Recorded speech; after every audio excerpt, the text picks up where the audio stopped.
The taxi fare in a city is as follows. ये question बहुत important है, बहुत बार एग्जाम में भी आता है। जरूरी नहीं इसी फॉर्म में है, कुछ स्टेटमेंट बीच में चेंज हो जाती है, लेकिन आता बहुत बार है। ठीक है, तो इट्स एन इम्पॉर्टेंट क्वेश्चन। तो आप इसको बड़े ध्यान से समझेंगे और फिर आप इसको करेंगे, क्योंकि इसको समझना ही थोड़ा सा मुश्किल है। The taxi fare in a city is as follows. किसी एक शहर के अंदर टैक्सी का फेयर में से होता है किराया। टैक्सी का किराया कुछ इस तरह से है। For the first kilometre the fair is ₹8। अगर आप टैक्सी पे सिर्फ 1 किलोमीटर ही जाते हैं तो आपको जो किराया देना है वो देना है ₹8। And for the subsequent distance it is ₹5 पर kilometre. For the subsequent distance, उसके आगे आप जितना भी डिस्टेंस कवर करते हैं, फर्दर डिस्टेंस, उसके लिए आपको पर किलोमीटर के हिसाब से ₹5 रेंट देना पड़ेगा। मतलब क्या हुआ इसका? मान लेते हैं जैसे कि मैं गई टैक्सी पे, मान लो मैं 4 किलोमीटर गई, ठीक है, तो मेरा फर्स्ट किलोमीटर का जो किराया है वो देना है मुझे ₹8 के हिसाब से। और क्योंकि मैं 4 किलोमीटर गई हूँ तो 1 किलोमीटर का किराया तो ₹8 हो गया। बाकी कितना बच गया किलोमीटर? 4 - 1 यानी बाकी बच गया 3 किलोमीटर। तो 3 किलोमीटर का रेंट मुझे ₹5 के हिसाब से देना, तो ₹5 का किराया बन जाएगा मेरा ₹15। ठीक है, तो ₹15, तो मेरे पास किराया मैंने ₹8 यहाँ पे दिया, 15 यहाँ पे दिया, यानी टोटल मैंने दे दिया ₹23। ये है इस क्वेश्चन का मतलब। ठीक है, यानी आप अगर जब 1 किलोमीटर उस टैक्सी पे जाएंगे तो आपको रेंट किराया देना पड़ेगा ₹8, और सब्सिक्वेंट डिस्टेंस जितना कवर करेंगे, यानी उस 1 किलोमीटर के बाद जितना भी फर्दर डिस्टेंस आप कवर करेंगे उस टैक्सी पे, आपको उसके ऊपर ₹5 के हिसाब से रेंट किराया देना पड़ेगा, और वो आपका टोटल फेयर बन जाएगा। ठीक है, ये तो यहाँ तक का क्वेश्चन का मतलब था। तो सबसे पहले तो क्वेश्चन का मतलब समझना था, तो आपको क्वेश्चन का मतलब मैंने आपको समझा दिया। अब हम चलते हैं आगे। Taking the distance covered as x kilometre. मान लेते हैं आपने जो टैक्सी पर डिस्टेंस कवर किया वो है x किलोमीटर, ठीक है, एंड द टोटल फेयर, और जो आपने टोटल किराया जो दिया वो है ₹y। ठीक है, right linear equation and draw the graph. ये तो मैंने आपको एग्जांपल लेके बताया कि मान लेते हैं मैंने 4 किलोमीटर डिस्टेंस कवर किया, तो आपने डिस्टेंस कवर कितना किया? x किलोमीटर, और टोटल जो फेयर पे किया वो है ₹y। तो हमें इक्वेशन इसके अकॉर्डिंग ही बनानी है। ये आपका 1 किलोमीटर का फेयर है, और ये आपका सब्सिक्वेंट डिस्टेंस का फेयर है। ये 4 चीजें इंपॉर्टेंट है जो आपको इक्वेशन में यूज करनी है। आई थिंक क्वेश्चन समझ में आ गया होगा। अब हम चलते हैं इसके आंसर की तरफ। क्लियर? तो यहाँ पे क्या था? लेट टोटल डिस्टेंस कवर, जो हमें क्वेश्चन में गिवन है, दैट इज क्या है? x kilometre. Total fair paid, आपने कितना टोटल किराया पे किया? आपने ₹y। क्लियर? हालांकि जब भी हम इक्वेशन यूज करते हैं तो जो भी हम वेरिएबल यूज करते हैं वहां यूनिट यूज नहीं किया जाता। ये सिर्फ क्वेश्चन में दिया था तो सिर्फ यही यूज करेंगे, इक्वेशन में आप यूनिट नहीं लिखेंगे, ये हमारा रूल होता है। ठीक है, फेयर फॉर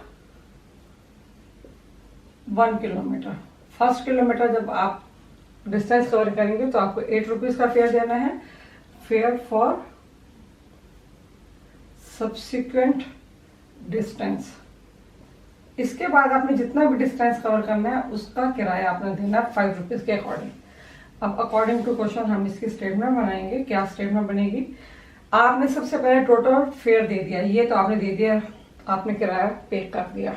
ठीक है, आपने डिस्टेंस कितना किया? फर्स्ट किलोमीटर, अगर 1 किलोमीटर जाते हैं तो आपको ₹8 देना। फर्स्ट किलोमीटर का फेयर हो गया ₹8। उसके बाद सब्सिक्वेंट डिस्टेंस, जितना डिस्टेंस बाकी बच गया, आपने टोटल डिस्टेंस कवर किया था x में से 1 किलोमीटर का फेयर आपने यहाँ पे पे कर दिया है। बाकी जितना भी डिस्टेंस बचेगा उसका फेयर आपको देना है ₹5 के अकॉर्डिंग। क्लियर? ये इक्वेशन थी समझने वाली, दोबारा से देख लीजिए। आपने टोटल फेयर पे किया ₹y, 1 किलोमीटर का फेयर है ₹8 के हिसाब से, ₹8 दिया। बाकी कितना डिस्टेंस बच गया? रिमेनिंग डिस्टेंस x किलोमीटर से 1 किलोमीटर के डिस्टेंस का आपने फेयर यहाँ पे कैश पे किया। क्लियर? तो 1 किलोमीटर को माइनस कर देंगे, बाकी जितना भी डिस्टेंस बचेगा उसको मल्टीप्लाई 5। ऐसे मैंने किया था ना कि 1 किलोमीटर का फेयर जो था ₹8 था, बाकी कितना बच गया था? मैंने 4 किलोमीटर अगर मैं डिस्टेंस कवर किया था तो बाकी मेरे पास बच गया था 3 किलोमीटर। तो 3 किलोमीटर का डिस्टेंस जो है मैंने कवर किया, उसका 5 रुपीज़ के हिसाब से मैंने दूंगी 15 रुपीज़। 4 - 1 किया तो ऐसे मैंने x - 1 किया, ठीक है, तो उसको 5 से मल्टीप्लाई किया, सेम थिंग मैंने यहाँ पे भी 5 से मल्टीप्लाई किया। अब हमने इसके बाद क्या किया था, 8 रुपीज़ को और 15 रुपीज़ को प्लस करके क्या आ गया था 23 रुपीज़। तो यहाँ पर भी ऐसे प्लस करेंगे और हमारा आएगा 5 rupees.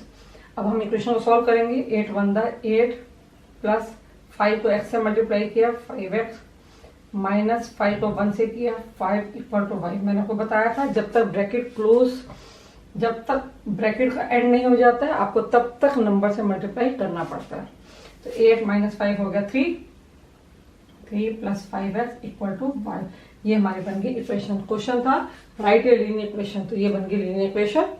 And draw the graph. अब आपको इसका ग्राफ ड्रॉ करना है। तो ग्राफ ड्रॉ करने के लिए हमने आपको बताया था कि आप कम से कम 2 तो निकालने, लेकिन आप 3 पॉइंट्स जरूर निकाल के चलिए, क्योंकि मेरा मानना है कि जब तुम 3 पॉइंट निकाल लेते हो तो हमारे ग्राफ के अंदर कोई भी मिस्टेक का 1% भी गुंजाइश नहीं बचती है। मतलब कि हम 1% भी ऐसा चांस नहीं बचता है कि हमारा गलत हो जाए, तो इसलिए मैं चांस नहीं लेती हूँ।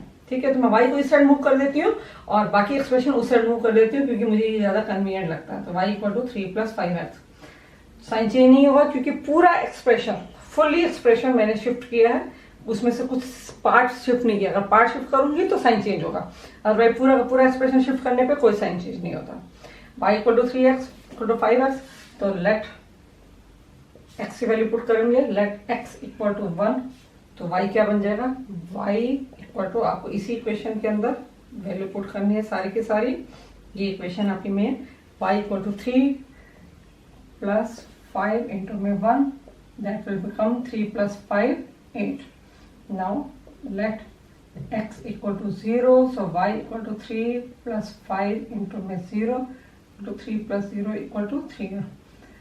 Let x = -1, तो y = 3 + 5 - 1, 3 - 5 = -5। ठीक है, आपको इसी क्वेश्चन के अंदर आपको फर्स्ट क्वेश्चन में अच्छी तरह से समझाया गया था कि कैसे आपको पॉइंट देने हैं, वैल्यू कहाँ पुट करनी है, इस इक्वेशन के अंदर वैल्यू पुट करनी है। दोबारा से देखेंगे आपने, y = 3 + 5, x की वैल्यू 1 पुट की, 5 × 1 = 5, 3 + 5 = 8।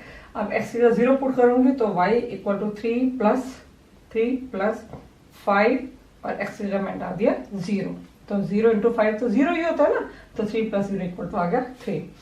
नेक्स्ट x की वैल्यू मैंने माइनस पुट की, तो y = 3 + 5 × में -1, तो -1 × 5 -5 बन जाएगा, क्योंकि प्लस माइनस माइनस हो जाता है। तो 3 - 5 आ गया -2। अब हमारी टेबल तैयार हो जाएगी। x की वैल्यू मैंने जब 1 पुट की थी तो y मेरे पास आया 8, x की वैल्यू जब मैंने 0 पुट की तो y मेरे पास आ गया 3, x की वैल्यू जब -1 पुट की तो y की वैल्यू क्या आ गई -2। क्लियर, ये हमारे पास ये आ गया। तो अब हम बनाएंगे इसका ग्राफ।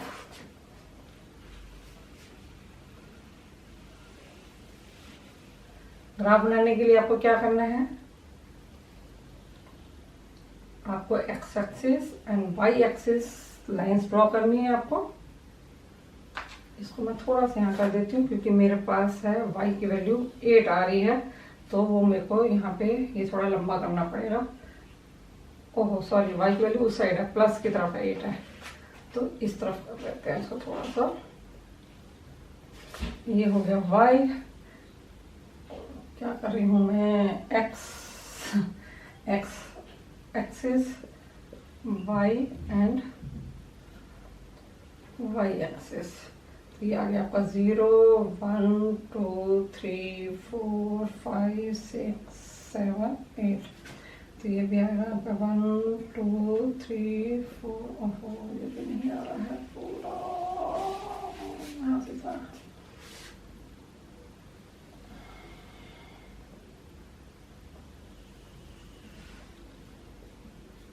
x एक्सिस और ये ऊपर है आपका y एक्सिस, y डैश। ये आ गया 0 1 2 3 4 5 6। ये है आपका 1 2 3 4 5 6, यहाँ से थोड़ा सा ऊपर से इरेज कर देते हैं हम।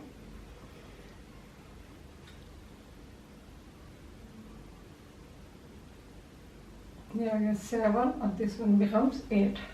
ठीक है, इक्वेशन थोड़ा सा मैंने क्वेश्चन इरेज कर दिया है।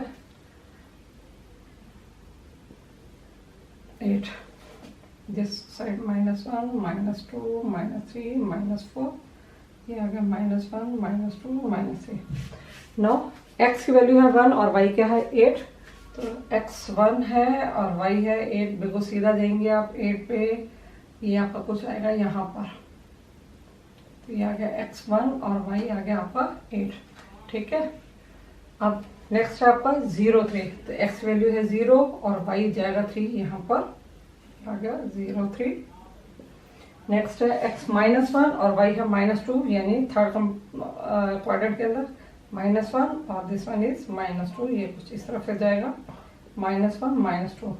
Now we will join these 3 points and you should show that it makes a straight line.